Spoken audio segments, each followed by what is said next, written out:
Ya, maka oleh karena itu, buat teman-teman semuanya, boleh dipersiapkan catatannya dan juga simak sama-sama pematerian dari Bapak Ustadz Syarif Hidayat MPD.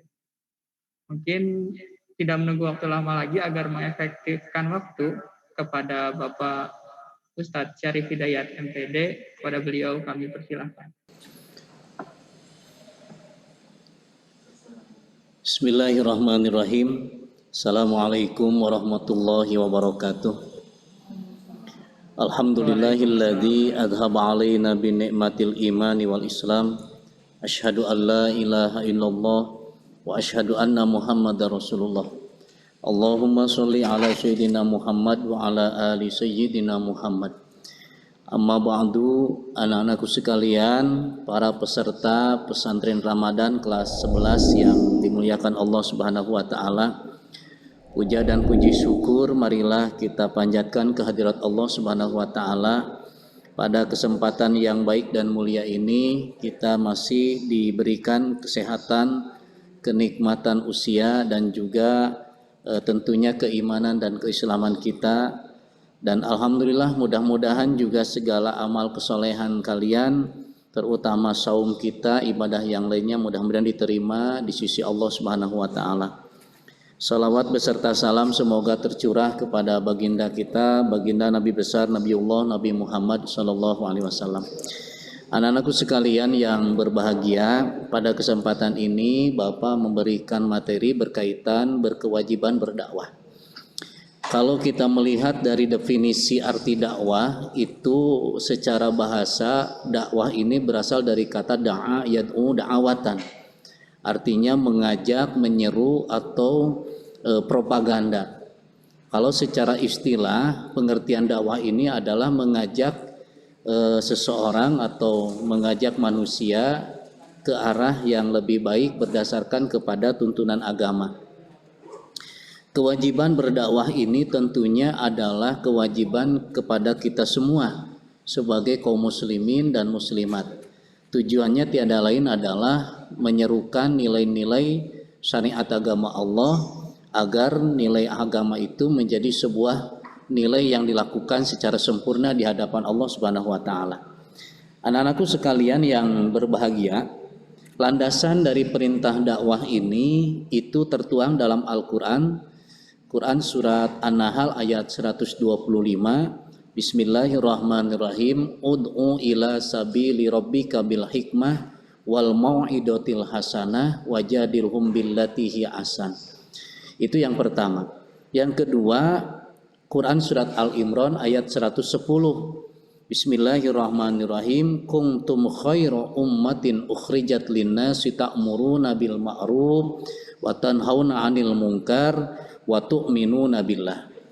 Dari sumber hukum Al-Qur'an ini tentunya Allah Subhanahu wa taala mewajibkan kepada kita semua untuk melakukan suatu dakwah, mengajak fastabiqul khairat, terutama kepada saudara-saudara kita manusia yang tentunya untuk bisa melakukan kegiatan kehidupannya berdasarkan kepada nilai ajaran agama. Latar belakang perintah dakwah ini tiada lain adalah pertama, banyaknya kemungkaran-kemungkaran atau sesuatu yang tidak berjalan pada perintah nasihat agama atau perintah Allah Subhanahu wa taala. Tentu zaman Rasulullah Shallallahu alaihi wasallam pun ketika Rasul berdakwah, ketika Rasul untuk melakukan ajakan-ajakan kepada kaum muslimin tentunya dan juga kaum yang kafir pada waktu itu, karena pada dasarnya Islam ini mengajak menjadi sebuah ajaran yang rahmatan lil alamin. Zaman Rasulullah Shallallahu alaihi wasallam dalam sebuah sejarah itu kan orang-orang jahiliyah, sebenarnya mereka ini tidak bodoh. Jahil itu bukan bodoh. Jahil di situ karena beliau atau mereka ini nilai ketauhidannya tidak ada. Kalau dikatakan zaman jahiliyah itu bodoh, kita bertolak belakang dengan budaya yang kita tahu bahwa zaman jahiliyah itu adanya mumi, kemudian adanya piramid. itu kan membuktikan bangunan yang kokoh sampai detik ini berarti mereka ini punya peradaban dan pemikiran yang pintar. Cuman ada satu ada satu yang kekurangan beliau adalah nilai ketauhidan kepada Allah Subhanahu wa taala. Makanya Rasulullah Shallallahu alaihi wasallam diberikan oleh Allah tugas adalah mengajak mereka semua untuk mengenal Tuhan, mengenal Allah Subhanahu wa taala melalui ketauhidan. Nah, berangkat daripada perintah dakwah ini tadi, karena adanya kemungkaran-kemungkaran yang terjadi mungkin di kalangan masyarakat kita, adanya perzinahan, kemudian perjudian, kemudian orang seenaknya mengikuti hawa nafsu syaitonia, itu semua harus diingatkan dan harus diajak kepada bentuk kebaikan.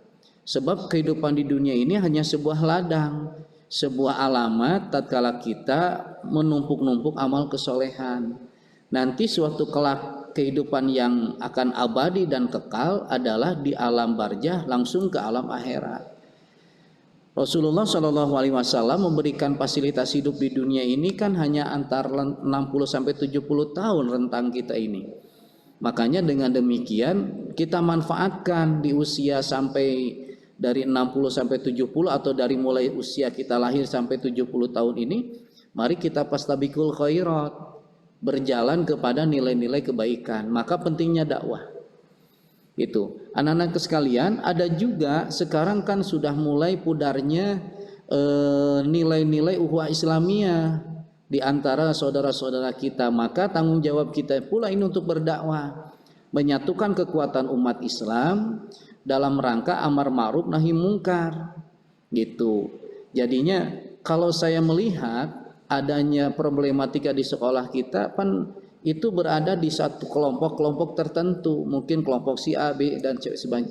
Ini menandakan bahwa ukhuwah Islamiyah kita ini terpecah ya. Maka melalui dakwah ini, melalui ajakan ini, mari kita sama-sama potensial kebersamaan ini kita kuatkan. Segala bentuk pembelajaran yang disampaikan kepada kalian ini adalah upaya kita untuk menguatkan Islamiyah, ukhuwah Islamiyah, kebersamaan. Makanya pentingnya dakwah ini tidak saja di kalangan guru ataupun di kalangan para pengajar. Kita pun sebagai para pelajar atau siswa tentu punya kewajiban untuk mengajak seseorang kepada amar ma'ruf dan nahi mungkar. Anak-anakku sekalian yang dirahmati Allah Subhanahu wa taala, dan banyak permasalahan-permasalahan di lingkungan kita atau mungkin di wilayah kita tatkala kita dituntut untuk mengajak orang berdakwah atau mengajak untuk kebaikan. Pertanyaannya, bagaimana cara kita mengajak atau berdakwah kepada seseorang? Dalam Al-Quran tadi surat An-Nahl ayat 125 Allah menjelaskan, ud'u ila rabbika bil hikmah wal mau'idotil hasanah wajadilhum billati hiya ahsan. Ada 3 metode yang Allah berikan kepada kita cara berdakwah, cara mengajak seseorang. Yang pertama bil hikmah. Artinya bil hikmah ini adalah dengan nilai-nilai manfaat, nilai-nilai kebaikan, nilai-nilai ajakan yang hatinya itu bisa kita raih melalui kesolehan kita. Contoh melalui perkataan, dengan perbuatan, atau ajakan-ajakan yang sifatnya sama-sama gitu. Mengajak ke masjid, mengajak bertaubat, mengajak membaca Al-Quran. Itu adalah bil hikmah. Biasanya tahapan bil hikmah ini dilakukan kepada mereka yang notabene pengetahuan agamanya mungkin masih standarisasi, belum mengenal lebih jauh. Ya baru mengenal agama sebatas tahulah. Nah ini harus bil hikmah. Jadi tidak saja lewat teori atau ajakan, tapi dibarengan dengan sebuah upaya dengan sikap dan perilaku kita. Jadi sempurnalah ajakannya. Kemudian mau'idotil hasanah, artinya mau contoh yang baik lah. Contoh yang baik ini kata Rasul, innamal bu'istu li utammima makarimal akhlak. Jadi aku ini kata Rasul diutus oleh Tuhan, oleh Allah Subhanahu wa taala sebagai Rasul adalah menyempurnakan akhlak. Maka mau'idotul hasanah ini adalah akhlak, perilaku. Ya. orang di kita, maaf di Indonesia lah, jangan jauh, atau mungkin di wilayah kita, institusi pendidikan sangat banyak, hebat-hebat, universitas hebat-hebat, sekolah tinggi hebat-hebat, jebolan mereka ini kan profesor, doktor, bahkan sarjana-sarjananya diakui. Namun permasalahannya, kenapa di negara kita ini masih saja tingkat korupsi tinggi? Nah, ini bukan berarti kepintaran dia ini tidak atau diragukan, bukan, tapi justru kepintarannya tidak dibarengan dengan mauzotil hasanah, dengan nilai-nilai perilaku dan akhlak yang baik. Hanya berpikir bagaimana memikirkan diri sendiri dan keluarganya. Nah, ini bukan contoh yang baik. Tentunya kita punya tanggung jawab moral, dan tentunya tanggung jawab sikap tatkala kita diberikan akal pikiran yang baik, yang pintar, bukan saja dengan akal dan pikiran yang itu saja, pintar saja, tapi mauzotil hasanah. Bagaimana mengajak dengan sikap dan perilaku kita sebagaimana Rasul contohkan, yaitu dengan akhlak yang baik. Rasulullah Shallallahu Alaihi Wasallam menghadapi orang-orang kafir Quraisy itu dengan akhlak yang baik. Tidak pernah Rasul marah, tidak pernah Rasul ada rasa kebencian kepada umatnya atau kepada musuhnya, tidak pernah. Hanya Rasul ketika diancam atau terancam jiwanya, hanya Rasul berdoa. Kenapa dia mengancam? Intinya mereka yang mengancam, mereka yang menakut-nakuti atau menjadikan Rasul terhimpit karena dia tidak tahu dan kebodohannya. Makanya Rasul selalu mendoakannya. Nah, ini anak-anakku sekalian. Jadi yang kedua, bagaimana metode dakwah yang harus dilakukan, tentu adalah mauzotil hasanah. Yang ketiga, mujadalah. Kalau mujadalah itu diskusi. Diskusi itu adalah pendalaman keilmuan. Ini biasanya sasarannya para orang-orang berilmu atau mereka yang disebut dengan orang yang haus dengan potensial keilmuan. Mungkin Anda di bagian dari mujadalah. Para siswa SMA Negeri 24 Bandung ketika belajar tentang agama, tidak saja pemahaman tapi bagaimana mujadalahnya, berdiskusinya. Ya. Karena ketika kita mencari dan mendalami sebuah ilmu, itu tidak bisa dibaca saja, tapi ada sebuah kombinasi antara pemahaman seseorang dengan pemahaman seseorang, baru kita bisa mengambil sebuah nilai kebaikan. Jadi mujadalah ini adalah semacam saling sharing, saling komunikasi di antara pemahaman dan pemikiran seseorang, tentunya dalam mengkaji keilmuan keagamaan. Makanya kalau nanti kalian di usia selanjutnya di dunia perkuliahan, anak-anak sekalian, biasanya pendidikan itu, artinya keilmuan itu digali dengan mujadalah. Dulu Bapak ketika masuk di dunia pendidikan pasca sarjana atau di S2, kebanyakan dihadapkan dengan mujadalah, diskusi dan diskusi. Harus membaca buku dulu, harus memahami buku dulu. Mari setelah itu kita diskusikan, kita ambil benang merahnya untuk menjadi sebuah keputusan dan pemahaman yang baik. Anak-anakku sekalian yang dirahmati Allah Subhanahu wa taala, kemudian juga ada bagaimana metode dakwah yang dilakukan selanjutnya, melalui harta juga bisa. Bilhal, artinya bilhal ini ada kalanya masyarakat kita ini kan berada di dalam rentang kemiskinan atau ekonomi yang sangat rendah. Maka kadzal faqru ayyakuna kufra, kata Rasul. Bisa jadi kemiskinan ini menjerumuskan menjadi kekafiran. Makanya dengan harta ini bisa dijadikan sebagai metode untuk mengajak.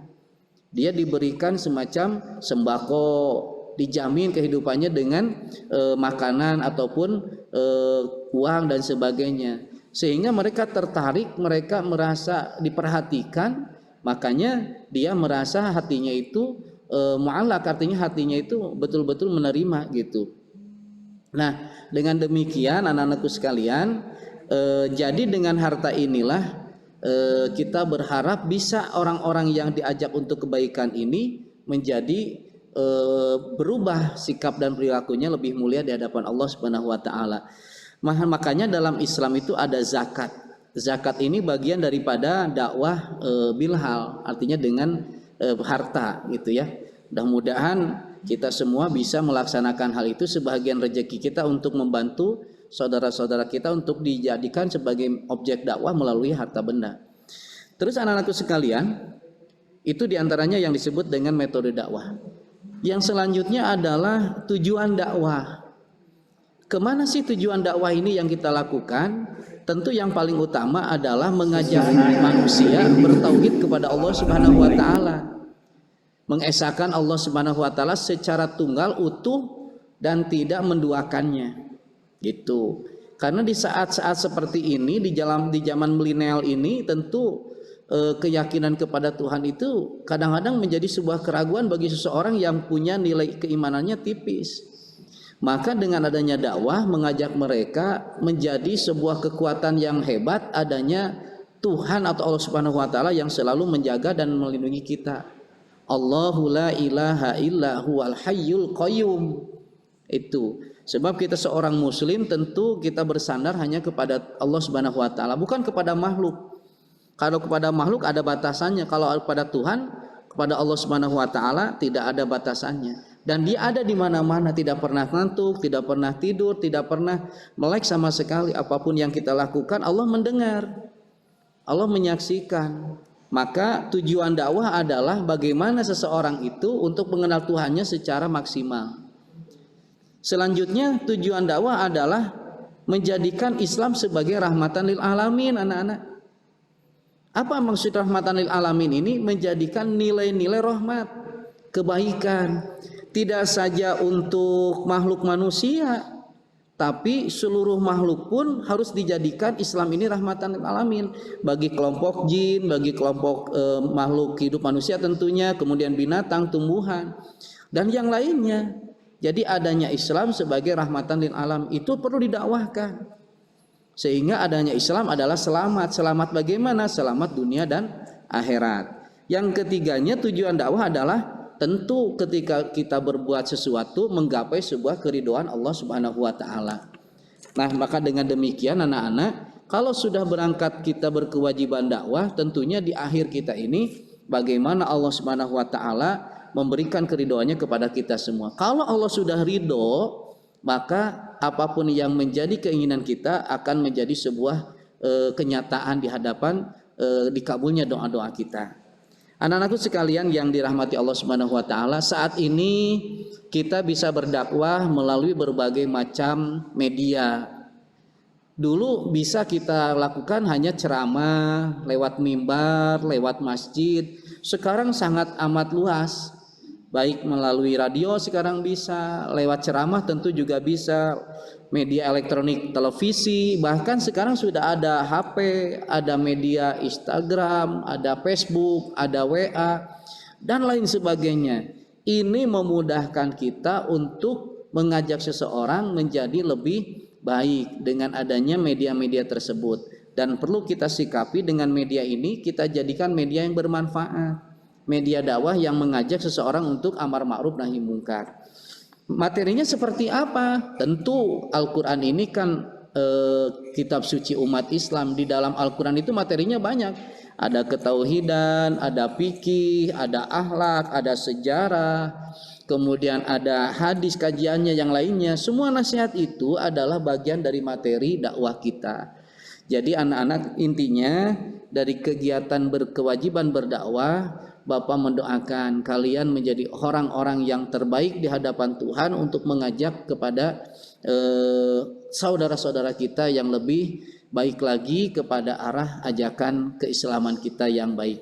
Dan ingat, kalaukah kita melakukan sebuah kebaikan untuk agama Allah, silakan, Allah pasti akan menolong kita. Lihat oleh kalian semua dalam Quran surat Muhammad ayat 7 yang artinya begini: hai orang-orang yang beriman, jika kalian menolong agama Allah, niscaya Allah akan menolong kalian dan meneguhkan kedudukan kalian. Artinya Allah akan selalu dan bersama dengan kita semua. Kiranya itu anak-anak sekalian materi yang singkat padat ini tentang berkewajiban berdakwah, mudah-mudahan ada manfaatnya. Sebelum ditutup, kita buka termin tanya jawab. Barangkali ada yang perlu ditanyakan ataupun yang lainnya. Silakan kita kaji dalam kajian mujadalah. Waktu dan tempat disilakan. Sebutkan namanya, kelasnya di kelas mana. Terima kasih. Baik, alhamdulillah. Jadi penyampaian dari Pak Ustadz Syarif tentang kewajiban dakwah yang luar biasa ya. Tadi mungkin bisa diambil yaitu dari ada sejarah dakwah Rasulullah ya, mengenai ke kaum jahiliyah. Lalu juga ada 3 metode, bil hikmah, berjelasana, mujadalah, dan juga ada tambahan bilhal. Dan juga ada tujuan dakwah, yaitu untuk memperdayakan ketauhidan, menjadikan Islam rahmatan lil alamin. Dan juga ada kalimat yang bagus kan di sini, Ya, dimana kalau kita menolong agama Allah, maka Allah akan menolong kita juga, insya Allah.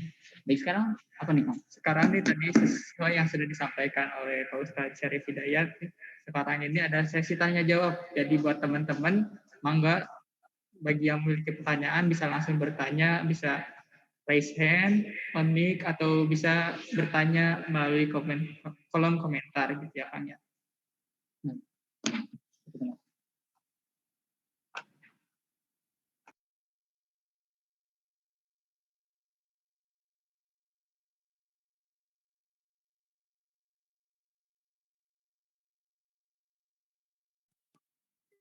Bismillah, saya izin bertanya, Pak. Dika dari 11 MIPA 1. Untuk dakwah, khususnya di biohikmah dan biohal, itu menurut saya bisa berpotensi menjadi ria gitu, Pak. Misalkan sedekah ditunjukkan kepada orang lain ataupun mengajak beribadah yang tadinya niat karena Allah bisa berubah niat untuk dilihat manusia. Menurut Bapak, cara menghindari hal tersebut bagaimana ya, Pak? Terima kasih.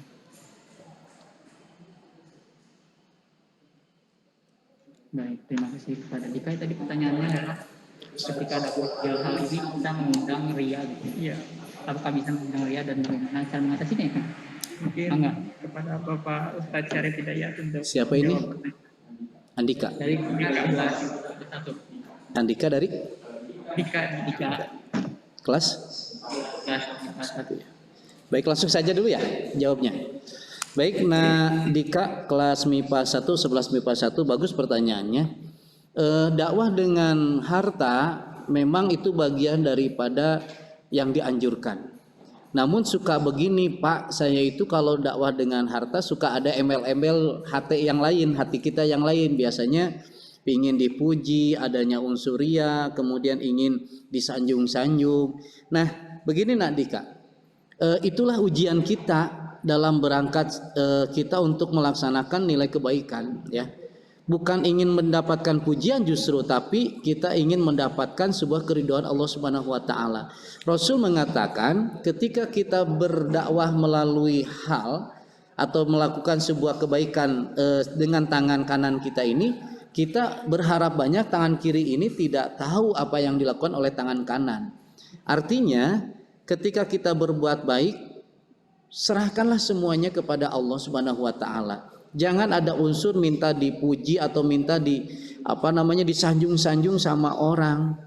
Karena kalau sudah berangkat ke sana nanti nilai pahala itu ya seperti debu. Kemudian yang terhibas oleh angin ya hangus, tidak ada. Jadi insya Allah kalau kita berangkat karena lillahi ta'ala, nilai karena faktornya mendapat ridho Allah. Kalau kita berangkat melalui sebuah kebaikan itu, kita serahkan kepada Allah Subhanahu wa taala. Makanya kalian sholat pun kan berkata begini, inna sholati wa nusuki wa mahyaya wa mamati lillahi rabbil alamin. Jadi kita pun beramal kesolehan melalui harta pun berangkatnya karena lillahi ta'ala. Nah, adapun ada yang mensanjungnya, ada yang memujinya, ada yang memberikan apresiasinya, itu hal yang wajar ya. Tapi kita jangan jadikan sebagai ukuran bahwa saya harus disanjung, saya harus dipuja-puja, tidak. Itu mangga-mangga saja, kalau orang menilai itu ya mangga. Tapi kita kembalikan kepada Tuhan, barangkali mereka menyanjung kita ini bagian daripada kebaikan Allah memberikan melalui orang itu untuk memuji kita. Tapi bukan berarti harapan kita untuk dipuji, untuk disanjung. Ingat, kebaikan itu Allah Maha tahu, Allah Maha mendengar. Sekecil apapun yang kita dakwahkan melalui harta, satu harapan kita akan dimuliakan oleh Allah Subhanahu wa taala melalui harta itu. Itu mungkin jawabannya Nak Dika ya, dari kelas MIPA 1. Mudah-mudahan tidak puas. Mangga yang lainnya. Jazakallahu khairan katsiran atas jawabannya dari Bapak Syarif Hidayat MPD. Dan pertanyaan yang sangat luar biasa ya Kang, dari Kang Dika Muhammad Aziz dari kelas 11 MIPA 1. Mungkin untuk teman-teman yang lainnya, jika masih ingin bertanya, kami masih memberikan kesempatan, bisa langsung on mic atau raise hand, atau juga boleh bertanya di kolom komentar. Yang mangga kepada teman-teman jika ingin bertanya.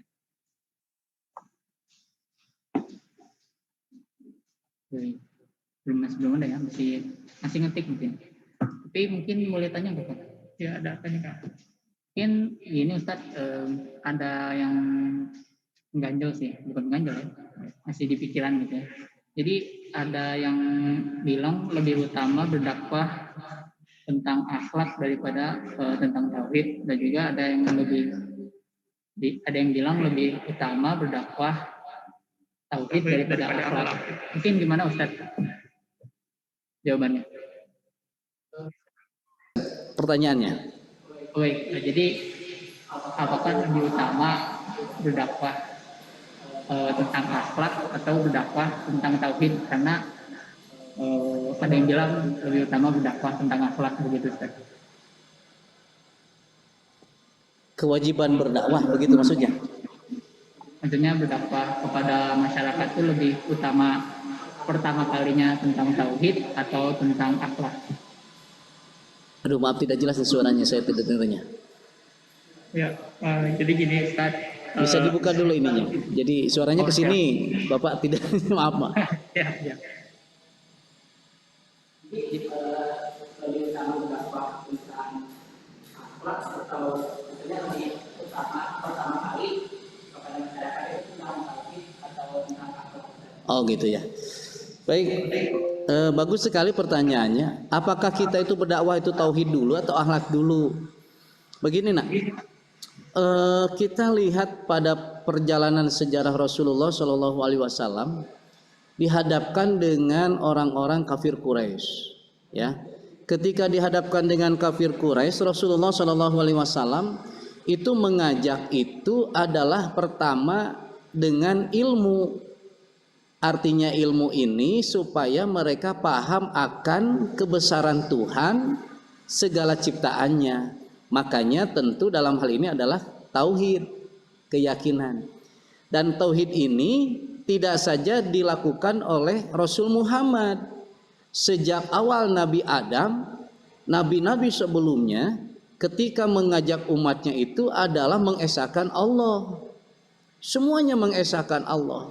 Karena apa? Karena Allah lah yang menciptakan segala apa yang ada di langit dan di bumi untuk diketahui oleh manusia tentunya.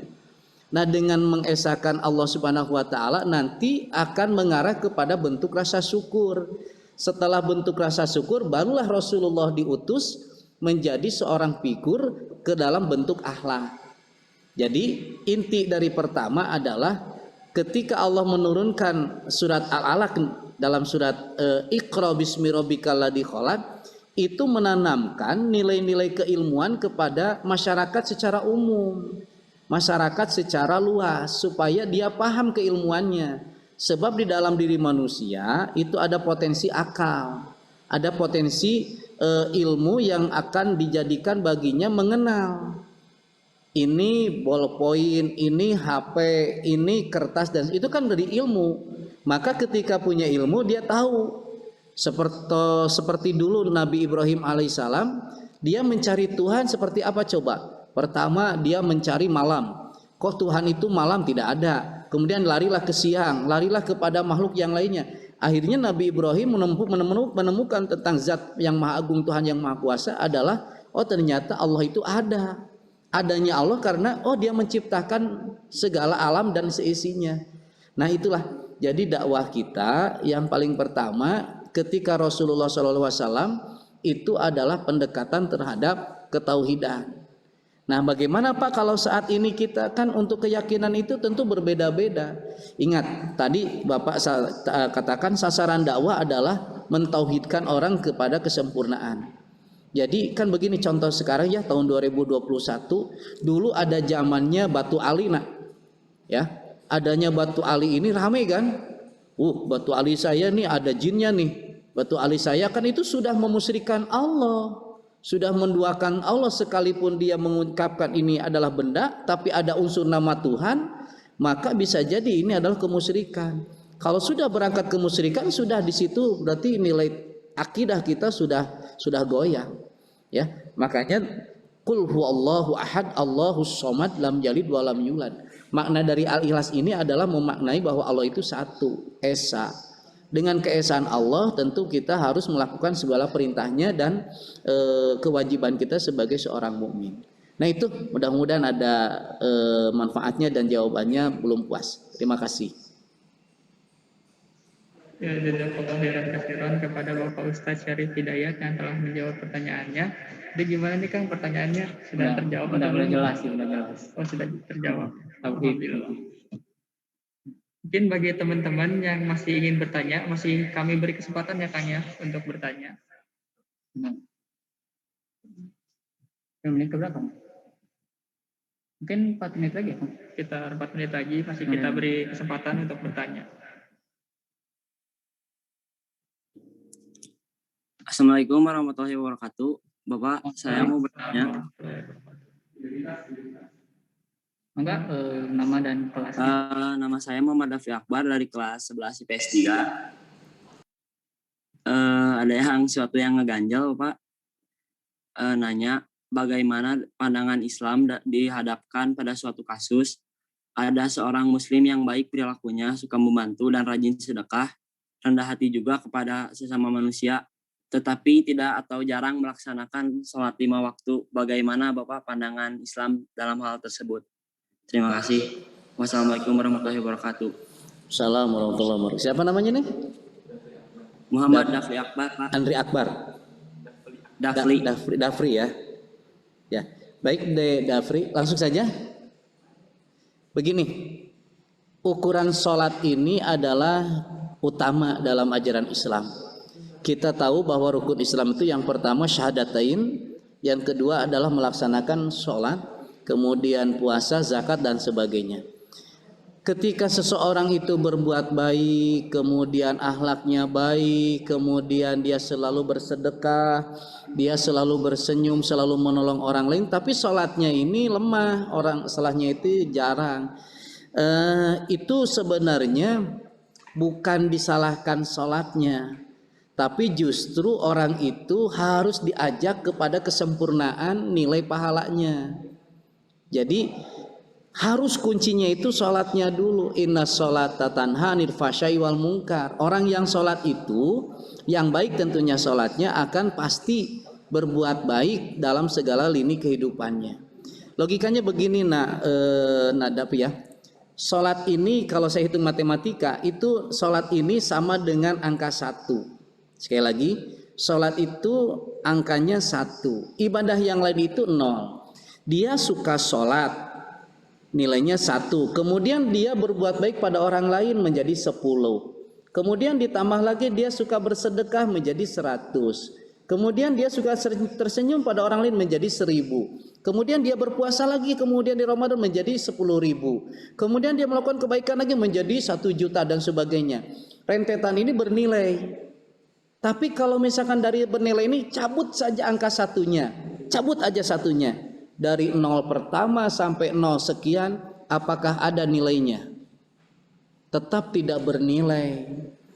Makanya kuncinya sholat kalau ingin menjadi sebuah amal yang baik di hadapan Allah. Gitu. Pak, justru kebalikannya sekarang. Orang itu suka sholat, tapi pelakuannya dia selalu kemungkaran, selalu berbuat dolim, suka berbohong. Kalau begitu bukan disalahkan sholatnya. Sebab sholat itu adalah menjadi sebuah perbuatan yang amar ma'ruf nahi mungkar. Berarti dia sholatnya hanya asal-asalan. Fawailul lil musallin alladzina hum an sholatihim sahun. Berarti dia sholatnya itu karena lalai. Nah jadi sekarang tidak usah bimbang lagi. Melihat seseorang itu, lihat sholatnya. Kalau dia sholatnya baik, pasti kesananya baik. Kalau dia sudah berbuat baik dengan kebaikan akhlaknya, kebaikan sikapnya, tinggal dia sadarkan melalui semangat sholatnya.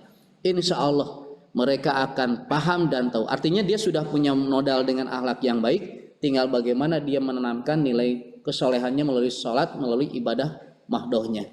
Itu jawabannya dari Bapak. Harus diingatkan hal itu menjadi sebuah kebersamaan nilai ibadah di hadapan Tuhan. Terima kasih.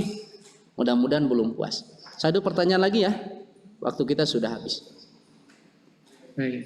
Tadi alhamdulillah ya sudah dijawab pertanyaannya. Tadi berarti sekarang terakhir Pandu ya Kang? Ya tadi Pandu Dari kelas sudah 11 raise hand ya Kang ya. Enggak, untuk Pandu. Dipersilakan. Bismillahirrahmanirrahim. Assalamualaikum warahmatullahi wabarakatuh. Saya Pandu Pak dari kelas 11 IPA 3, izin bertanya. Jadi begini Pak, saya tuh sering melihat gitu banyak orang-orang yang berdakwah dengan adanya bumbu-bumbu candaan di dalamnya gitu Pak. Maksud saya jadi tiap orang tuh kayak punya style berdakwahnya sendiri gitu. Nah, kemudian saya mencoba gitu Pak untuk mengikuti gayanya gitu. Tetapi setelah saya membaca literatur tentang berdakwah, saya tuh melihat adanya larangan untuk bercanda di dalam urusan agama gitu Pak. Nah, ditambah lagi kalau saya tidak salah di dalam Quran tuh ada surah At-Taubah ayat 6566 kalau tidak salah Pak, di mana isinya tuh hasil tafsir ayat itu tuh orang yang memperolok atau membuat agama sebagai bahan candaan tuh hukumannya berat banget Pak. Nah, saya tuh bingung bagaimana hukumnya orang yang menggunakan candaan ini sebagai sarana untuk berdakwah, karena mungkin candaan ini bisa digunakan untuk sekedar mencairkan suasana atau sekedar menarik perhatian audiensnya Pak, mungkin gitu. Baik, Saudara Pandu, candaan ini tentu bagian dari teknik ya untuk menarik perhatian ataupun mencairkan sebuah suasana. Tapi ingat, dalam percandaan itu tentu kita harus tahu dulu materi bercandanya. Jangan dijadikan sumber hukum Al-Quran ataupun hadis yang menjadikan sumber utama kita untuk dijadikan objek candaan. Itu nauzubillahi min dzalik. Jadi sangat tidak dibenarkan. Tapi kalau misalkan dalam situasi berceramah atau berdakwah seorang mubalik, dia menyampaikan sebuah permasalahan atau sebuah materi, tapi mengandung unsur menjadi suasana cair dan sebagainya, itu biasanya hanya diperumpamakan dengan kehidupan kita yang ada gitu ya. Nah, jadi artinya Anda dan Bapak dan juga semuanya harus tahu bagaimana dan cara bercanda itu ketika berdakwah, mencairkan suasana, tidak membawa nilai-nilai agama atau nilai-nilai sumber hukum agama yang utama, baik Al-Quran ataupun hadis, yang menjadikan itu adalah sumber hukum yang saklar, yang perlu kita jaga dan menjadi sumber hukum rujukan kita dalam berdakwah. Contoh ada sebuah banyak riwayat, contoh-contoh kehidupan zaman Rasul dan para sahabat yang lainnya dalam cerminan kita. Itu bisa menjadi sebuah dramatisir ketika kita bisa mengibaratkan atau menyamakan dalam kebutuhan atau kehidupan saat kita ini di tahun 2021. Ini tidak disalahkan. Kalaupun diselewengkan dengan bentuk percandaan, tentu ini menjadikan sebuah nilai suasana yang cair. Itu boleh. Yang penting tujuannya mad'u atau objek dakwah ini merasa menerima dan merasa tenang, senang terhadap materi ajakannya, sehingga mereka merasa, oh iya, saya ini harus begini dan begitu karena berdasarkan riwayat yang ada atau contoh hidupan yang lain. Tapi ketika berbicara dengan Al-Quran dan hadis ya jangan. Artinya Allah berfirman seperti dicandain ataupun diketawain, itu jangan ya. Itu tidak dibenarkan. Itu mungkin Nak Pandu jawabannya dari Bapak. Sekali lagi, materi dari kajian berdakwah ini sangat amat luas sekali, baik sejarah, tauhid dan sebagainya. Yang penting semuanya itu bersumber kepada rahmatan lil alamin. Ketika berbicara Al-Quran jangan dicandakan, karena itu adalah bagian perintah yang menjadi sumber daripada dakwah kita. Mudah-mudahan belum puas.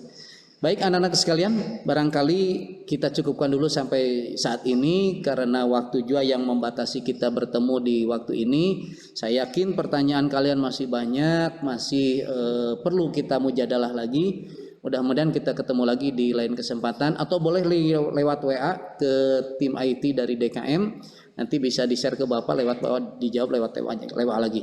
Itu saja kiranya, mohon maaf yang sebesar-besarnya, dan mohon maaf juga dalam materi ini tidak memuaskan dalam penyampaiannya. Terima kasih. Bila taufiq wal hidayah. Assalamualaikum warahmatullahi wabarakatuh.